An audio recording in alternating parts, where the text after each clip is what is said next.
Hello friends, welcome to my health nutrition recipe channel. আজকে আমি তোমাদের সঙ্গে একটা নিরামিষ সয়াবিনের রেসিপি নিয়ে চলে এসেছি। সয়াবিনের সাথে বেসন মিশিয়ে যে এত দুর্দান্ত একটা রেসিপি তৈরি হয় বন্ধুরা, পুরো ভিডিওটা না দেখলে বুঝতে পারবে না। অসাধারণ খেতে হয়, মাছ মাংসের স্বাদকে হার মানাবে আজকের এই রেসিপিটা। এখানে আমি 150 গ্রাম সয়াবিন নিয়েছি আর 50 গ্রাম মতো বেসন নিয়েছি।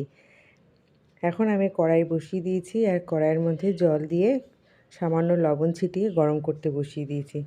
আজকে এই রেসিপিটা কিন্তু সত্যি বলছি বন্ধুরা, অস্বাভাবিক সুন্দর খেতে হয় এবং রুটি পরোটা ভাতের সঙ্গে কিন্তু দুর্দান্ত লাগে এই রেসিপিটা। এখন লবণ জলে আমি সয়াবিনগুলো দিয়ে দিলাম আর জলটা গরম হওয়ার পরই সয়াবিনটা দিতে হবে। এখন সয়াবিনটা ফুটে উঠেছে, দেখো প্রত্যেকটা সয়াবিন কী সুন্দর ফুলে ফেঁপে উঠেছে। এখন আমি একটা ঠান্ডা জলের মধ্যে সয়াবিনগুলো তুলে নেব। এখন একটা বাটি নিয়েছি আর ঠান্ডা জল থেকে সয়াবিনগুলো এইভাবে চিপে জলটা ফেলে দিয়ে তারপরে বাটির মধ্যে নিয়ে নিচ্ছি। অবশ্যই কিন্তু জলটা ফেলে নিতে হবে বন্ধুরা, জল অবস্থায় সয়াবিনটা থাকবে না। এরকমভাবে জলটা চিপে নিংড়ে ফেলে দিয়ে তারপরে সয়াবিনটাকে নিতে হবে। দুর্দান্ত খেতে লাগে যে কোনো রুটি পরোটা ভাতের সাথেও, এবং নিরামিষের দিনেও কিন্তু অস্বাভাবিক সুন্দর লাগে। আমি এইটুকু বলতে পারি বন্ধুরা, একবার বাড়িতে বানিয়ে দেখো সয়াবিন আর বেসনের রেসিপিটা। এখন যে 50 গ্রাম মতো বেসন নিয়েছিলাম, বেসনটা আমি শুকনো সয়াবিনের মধ্যে দিয়ে দিলাম। ভালো মতো কোট করে নেব সয়াবিনের গায়ের মধ্যে। আজকের এই দুর্দান্ত রেসিপিটা তোমাদের কেমন লাগলো বন্ধুরা, পুরো ভিডিওটা দেখার পর অবশ্যই লাইক করে দিও এবং কমেন্ট বক্সে সুন্দর একটা মতামত জানিও। বেশি বেশি করে শেয়ার করে দিও সকল বন্ধুবান্ধবদের কাছে। আর যদি কোনো নতুন বন্ধু এসে থাকো আমার চ্যানেলে, প্লিজ আমার চ্যানেলটিকে সাবস্ক্রাইব করে দেওয়া অনুরোধ রইল। আর পাশে থাকা বেল বাটনটি অন করে রেখো, যাতে আমার যে কোনো রেসিপি আপলোড করা মাত্রই নোটিফিকেশানটা সবার আগে তোমাদের কাছে পৌঁছে যেতে পারে। আমার দেখো সয়াবিনের গায়ে ভালো মতো বেসনটা কোট করা হয়ে গেছে। 5 মিনিট আমি রেস্টে দিয়ে দিলাম। এখন চলে আসছি একটা গ্রেভি তৈরি করব, তার মশলা। তার জন্য নিলাম 4 থেকে 5টা কাঁচা লঙ্কা আর নিয়ে নিলাম পরিমাণ মতো আদার টুকরো আর নিয়ে নিচ্ছি টমেটো কুচি। একটা পুরো গোটা টমেটো দিয়েছি। আজকে নিরামিষ এই রেসিপিতে আর কোনো রকম মশলা আমি ব্যবহার করব না, ফাইন একটা পেস্ট হয়ে গেছে।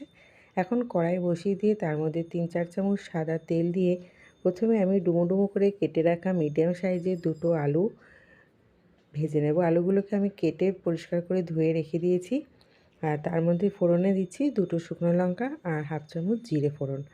আজকের এই সাদামাটা নিরামিষ রেসিপিটা যে এত সুন্দর খেতে হয়েছে, যে কোনো কিছুর সাথে কিন্তু ভীষণ ভালো লেগেছে। রুটি পরোটা ভাত, কিন্তু খুব সিম্পল এবং খুব অল্প সময়ে এটা তৈরি হয়ে যায়। নিরামিষ রেসিপি, খুব একটা সময় লাগে না আর খুব একটা মশলাও এখানে লাগে না।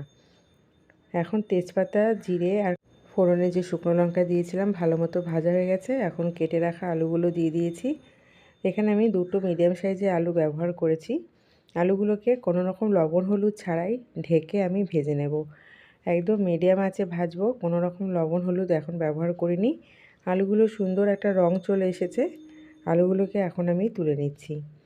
যে সকল বন্ধুরা আমার ফেসবুক আর ইনস্টাগ্রাম পেজ থেকে আমার রেসিপিটা ফলো করছো, রেসিপিটা ভালো লেগে থাকলে অবশ্যই লাইক কমেন্ট শেয়ার করো বেশি বেশি করে। এই সকল দুর্দান্ত রেসিপি পেতে হলে অবশ্যই পেজটিকে ফলো করে দিও।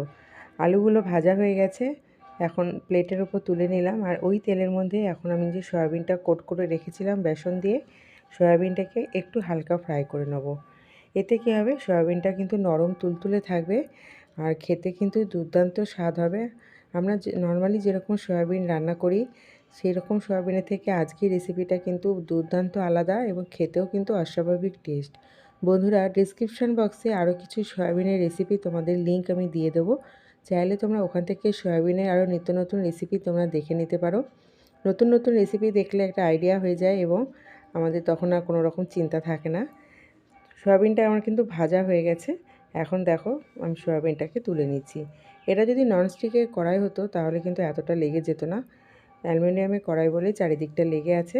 যদিও আমি গাটা পরিষ্কার করে আবার 2 চামচ তেল দিয়ে এখন সবথেকে একটা অন্যরকম ফ্লেভার আনার জন্য দিয়ে দিয়েছি হিং। গরম তেলের ওপর হিংটা দেওয়া মাত্রই কী সুন্দর ফুটে উঠেছে। আর এখন আমি যে বেটে রাখা একটা মশলা রেখেছিলাম আদা কাঁচা লঙ্কা আর টমেটো, তার একটা পেস্ট এখানে দিয়ে দিলাম।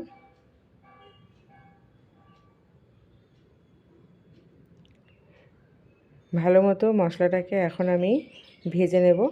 আর এখানে দিয়ে দিলাম স্বাদ মতো লবণ। পরিমাণ মতো হলুদ গুঁড়ো, আর দিয়ে দেবো পরিমাণ মতো ধনে আর জিরের গুঁড়ো, আর দিয়ে দেবো কাশ্মীরি লঙ্কার গুঁড়ো 1 টেবিল স্পুন। এখন সামান্য একটু জল দিয়ে আমি মশলাটাকে ভালো মতো কষিয়ে নেব। যেহেতু ড্রাই মশলা তাই শুকনো অবস্থায় কষাতে যাবে না, একটু জল দিয়ে কষাবে, মশলাটা দেখবে পুড়ে যাবে না আর সুন্দর একটা তেল বেরিয়ে আসবে। আমার মশলাটা খুব একটা টাইম লাগবে না, যেহেতু নিরামিষ মশলা অল্পতেই হয়ে যাবে। আমি যে বাটির মধ্যে বেসন দিয়ে কোট করে রেখেছিলাম সয়াবিনটা, তো সেই বাটিটা ধুয়ে একটু জল দিয়ে দিলাম আর দিয়ে দিলাম ভেজে রাখা আলু আর সয়াবিনগুলো। এখন সমস্ত কিছুকে ভালো মতো কষিয়ে নেব মিডিয়াম আঁচে। আর একটুখানি জল আমি দিয়েই কষালাম। খুব সুন্দর কিন্তু খেতে হবে আজকের এই রেসিপিটা বন্ধুরা, এটুকু কথা আমি দিচ্ছি, তোমরা একবার বাড়িতে বানিয়ে দেখো। আর সয়াবিন খেতে বাচ্চারা ভীষণ ভালোবাসে, আর সয়াবিনে প্রচুর পরিমাণে রয়েছে প্রোটিন, ফাইবার, যেটা আমাদের সকলের জন্য ভীষণ উপকারী। তো সয়াবিনের আরও কিছু রেসিপির লিঙ্ক দিয়ে দেবো ডেসক্রিপশন বক্সে, তোমরা একবার চেক করে নিও। এখন এখানে আমি উষ্ণ গরম জল দিয়েছি 1.5 গ্লাস মতো, বেশি একটা গ্রেভি রাখবো না, একটু শুকনো শুকনো থাকবে। এখন ভালো মতো হাই ফ্লেমে 10 মিনিট ফুটিয়ে নেব। ভালো মতো আমার ফুটে গেছে, গ্যাসটা অফ করে দিয়েছি। এখন এর মধ্যে দিয়ে দেবো 1 চামচ মতো গরম মশলা পাউডার, আর দিয়ে দেবো 1 চামচ চিনি। চিনিটা পুরোপুরি অপশনাল, নিরামিষ সবজিতে বা নিরামিষ যে কোনো রান্নাতে একটু চিনি হলে ভালো লাগে খেতে, তাই চিনিটা কিন্তু আমি সবার শেষে এখানে ব্যবহার করেছি। চিনিটা অপশনাল, চাইলে দিতেও পারো, নাও দিতে পারো। গরম মশলা দিয়ে নামিয়ে নেবো আজকের এই নিরামিষ সয়াবিনটা। কতটা দুর্দান্ত খেতে হয়েছে বন্ধুরা, অস্বাভাবিক টেস্ট, একবার বাড়িতে বানিয়ে দেখো। আমার পুরো ভিডিওটা দেখার জন্য তোমাদেরকে অসংখ্য ধন্যবাদ জানিয়ে আজকের মতো রেসিপিটা আমি এখানে শেষ করছি। আবার চলে আসবো নতুন একটা রেসিপি নিয়ে। ভালো থেকো, সুস্থ থেকো। আজকের মতো টাটা।